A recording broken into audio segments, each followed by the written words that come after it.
Today, a group of guests, starting out with Mark McDougall and Amber from Ruth Harbor. And we're going to talk about that ministry and how you should help benefit it. We've got a walk coming up for those of you walkers. It's coming up next, live here on The View.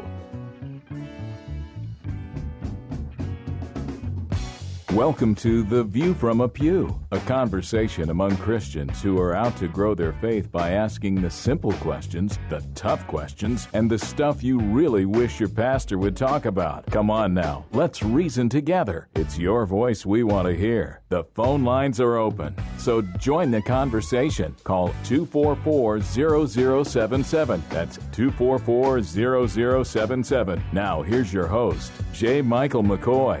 Good afternoon, and thank you for joining us today. We are live on 99.3 The Truth, also on webcast1live.com. If you are a person who is listening live, we thank you for that.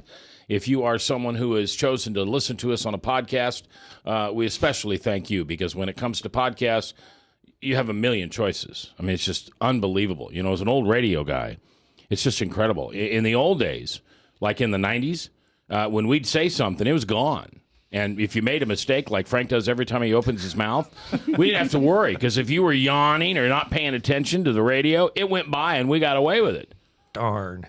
Not today. These podcasts are listened to by millions of people, and but we thank you. We thank you for the technology. We thank you that the good Lord has given us an opportunity to bring this ministry worldwide. I mean, that's what the WWW says, World Wide Web. We have people who listen to our podcast in Israel. We have people that listen to our podcast in Turkey, in Canada.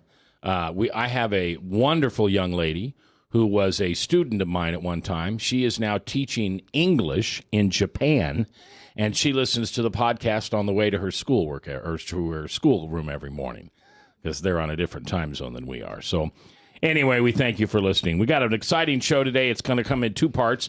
Later on, you're going to meet David Burrier and his new show that's coming on, and his new show is called I Think I've Been There? No. Is that right? I've been there. Okay. And we're going to talk to him about that show and meet some of his co-hosts, some who are really, really eligible and professional and talented to be a great co-host, kind of like Frank. You know, you can call Frank whatever you want, the verse, the voice, the vox. But Frank's a smart guy, and I'm glad to have him around. You're going to meet Sarah, who's incredibly intelligent and one of the best co-hosts up and coming in this community. And then you're going to meet Carrie. And I'll just let you wait for that disappointment on your own. I think Carrie's probably a charity case, but I'll talk to David about that off mic. All right, so I want to come over here and meet Mark McDougall. Mark, are you the founder? Oh, absolutely not. Okay. But you run I've been Ruth there Harbor. a while. Okay. Yeah, How long have you been there? I'm the director of Ruth Harbor. I've been there for about 13 of their 14 years. And, well, that's all. Well, but founder, that's okay. one more. No, all right. not that. Now, I have an ignorant question to ask. Oh, please. That's okay. Was there or is there a person by the name of Ruth Harbor? That's a great question. Ruth, the name out of the Bible that means compassion. Harbor, a safe place for ships. A compassionate, safe place for young women to come with unplanned pregnancies. It was taken from the dictionary, not from a person. There is no Ruth. There is no Mr. Harbor, even though when I pick up the phone sometimes, is this Mr. Harbor? I said, no, there is no Why such don't you person. just say yes? Well, I have, but it could start something. It could. Household Ruth. Man, I haven't seen her at Dolls in a long time. Well, Dolls is closed. All right. You've got a big event coming up to raise money, and tell me about it. Ruth Harbor is funded entirely privately without state or federal funds, so we rely on the community, individuals who believe in our mission of helping young women with an unplanned pregnancy. So a couple of times a year, we do an event to try and raise funds. One is a banquet in the fall, but in the spring, we have what's called the Walk for Life. It's coming up Saturday, May 9th. Yep, Mother's Day weekend. Mother's Day weekend. Most Mother's Day activities happen on Sunday, so we invite folks to be involved on Saturday at our walk. The goal of that is to raise funds and to raise awareness, and people do that by registering to be a sponsored walker. They invite their friends to support them. Ruth Harbor collects all the money, and so you don't have to ask for any money, but if they support you, then, of course, as they say, well, Mac, why should I support you? You say, well, Ruth Harbor, here's what they do. And that's how the awareness is raised of our mission and what we do. And then, of course, as they choose to support you, that raises the funds. Our goal is $35,000 this year. And what part of your operating budget is that? Ooh, trick question. Part of it. We'll just say it's part of it. Yeah. Yeah. As you can tell, I don't think of these questions up front. Neither did I. I want to introduce you to a young lady who benefited greatly from Ruth Harbor. And Amber, I'm proud of you for being so brave to come on here. How are you today? Fabulous. How are you? Good. Now, you have a, what'd you say, 6-month-old? 10-month-old. 10-month-old boy or girl? Boy. And what's his name? Bryson. Bryson. All right. And so 10 plus 9 is 19. 19, see? Right I'm off impressed. I am follow impressed. along, man. You got to be sharp to do this. So 19 months ago, you discovered you were pregnant. Something like that. Okay. And what was your first thought? Oh, crap. Okay. Not that nice. Okay. I got the pregnancy test at Walmart, took it in Walmart's bathroom stall, and started bawling. Okay. I was so scared. Yeah. Terrified. You didn't want to be pregnant. No single woman wants Right. to be pregnant. I mean, I was, so I took on the responsibility. So tough question. Can I ask you a tough question? Yeah. So why not just go to Planned Parenthood? I mean, boom, boom, it's done. You're gone. Forget it. It's over with. Nope. Nope. When I found out, I was 12 weeks. Okay. So I was too far along anyways. But that thought Not never... for Planned Parenthood. They'll yank them out there at 52 if they get a chance. That thought never even crossed my mind. Okay. Never. All right. I made a choice to have sex. It's now my responsibility to raise the child. And now when you look at Bryson, I bet you know it was the absolute right choice. Oh my gosh. Love So, my life. how did you find out about Ruth Harbor? Actually, I remembered them. I took a tour when I was in high school 5 years ago. And then I remembered them because I just needed someone like that positive energy around me when I was pregnant, and I wasn't getting that at my house. And Mom and Dad weren't very happy? No, they weren't. And I don't blame them. I'm not saying that as a negative thing. Right. But I needed that positive energy so I could stay stressed. My stress level would stay down for my baby. And so I remembered them from high school, and I called them, and they welcomed me with open arms. And what did they do first of all? You go through an interview process. So you have to fill out an application, and then they call you back for an interview, and then they accept you. And then you have this 2-week period of like Orientation, you can call it.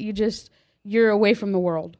You're just at Ruth Harbor, and you do whatever they need you to do, which was awesome for me. Are you living there? Yes. Okay. It's a live-in home. Yeah. Live-in home for pregnant women. We're talking to Amber and Mark McDougall from the good folks at Ruth Harbor. They've got a big fundraiser coming up a week from this Saturday, May 9th, 9:30 a.m. downtown at the Embassy Suites Hotel. They're trying to raise money, and you can help.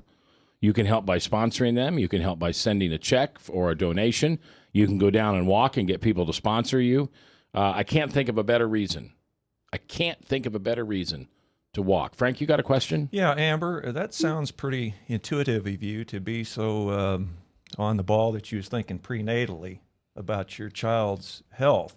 So I really want to compliment you on that because a lot of people don't consider that. Thank you. That stress, your baby is going to feel all that stress that you feel in a relationship or negative energy in your home or whatever. So it was really good of you to be thinking that far ahead. Thank you. Well, and I didn't tell you this before, but my mother did the same thing 57 years ago.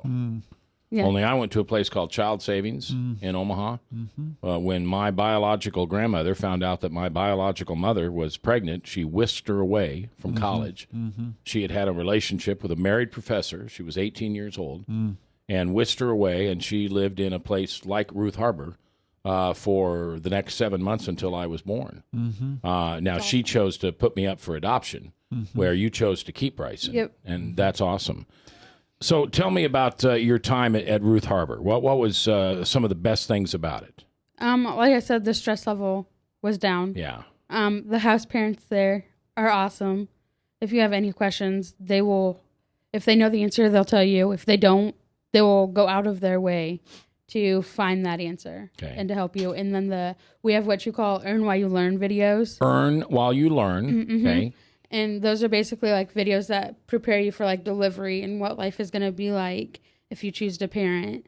And you just watch, they're like little 15 to 30-minute videos that you watch. And it prepared me.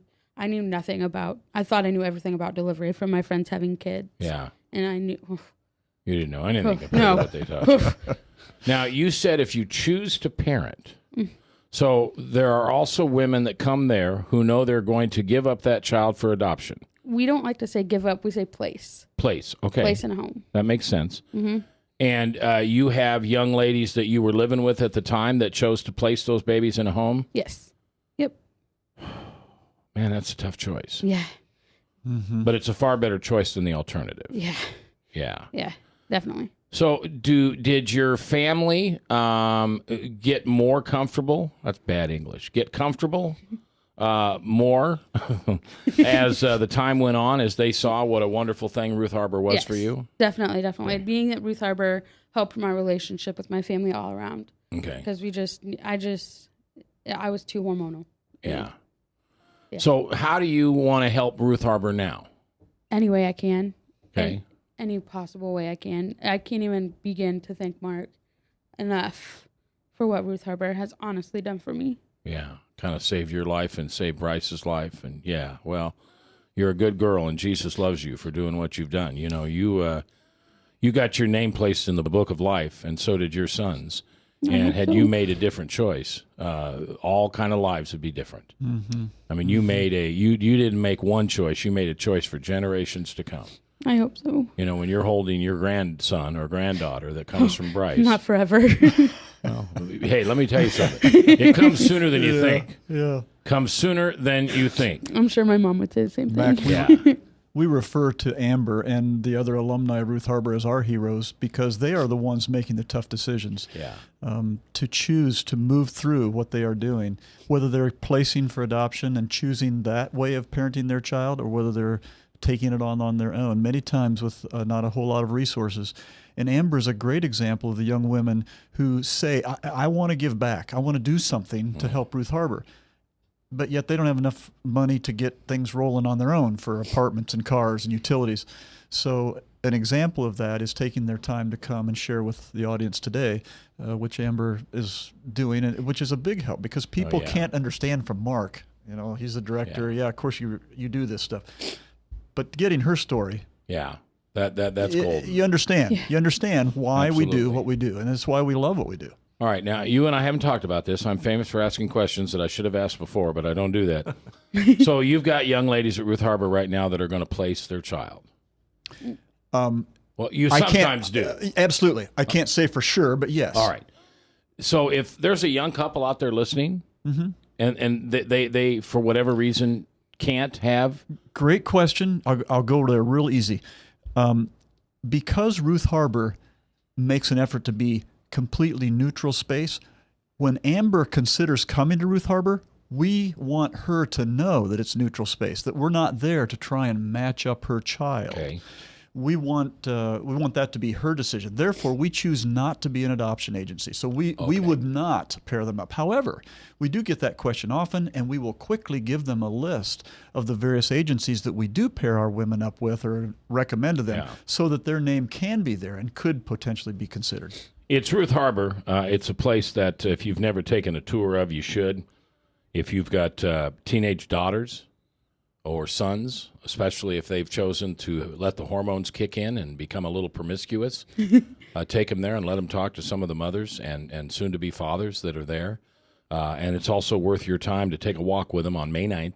That's a week from Saturday, down at the Embassy Suites Hotel. Starts at 9:30 in the morning. And they need your help. Amber, thank you so very much for coming today. Thanks for having me. The way to get involved in our walk is to go to the website. Okay. Register real easy. RuthHarbor.org. RuthHarbor.org. There's two H's. RuthHarbor. Right. BOR. There we go. .org. Mark, thanks for coming down today. Thanks for inviting us, Mac. Yeah, Amber, God loves you. Thanks. You are a wonderful person. You are a wonderful person. All right. Ruth Harbor, check them out, ruthharbor.org. When we come back, there's a brand new show coming to Webcast One Live, and The Truth, meet the people behind it, live next. From the RE/MAX Real Estate Concept Studios, this is Webcast One Live.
Credit cards are like grandkids. They love you, sometimes get out of control, and it's fun to get a new one. Who can stop them from piling on? Hi, I'm Tom Coates with Consumer Credit of Des Moines. At the end of the day, you can give these grandkids back, but you're stuck paying off bad credit card debt. We can help you put the fun back into using credit cards responsibly. Right, kids? Yeah! If you need help getting credit cards off your back, call Consumer Credit of Des Moines. Hey, psst. Let me let you in on a little secret. You ready? Always try to do business with people, not places. Especially if you seek honest Christian business people. And when it comes to my car, I really need to trust who's working on it. Now, my family is so blessed. A few years ago, we found a family-owned automobile repair shop that operates as a Christian business also. Open, honest, reliable, trustworthy. It's AMCO on Hickman Road in front of Kmart, and it's a family-owned Christian operating business. This family treats your car as if it was their car. Everything from oil changes to transmission repair and everything in between.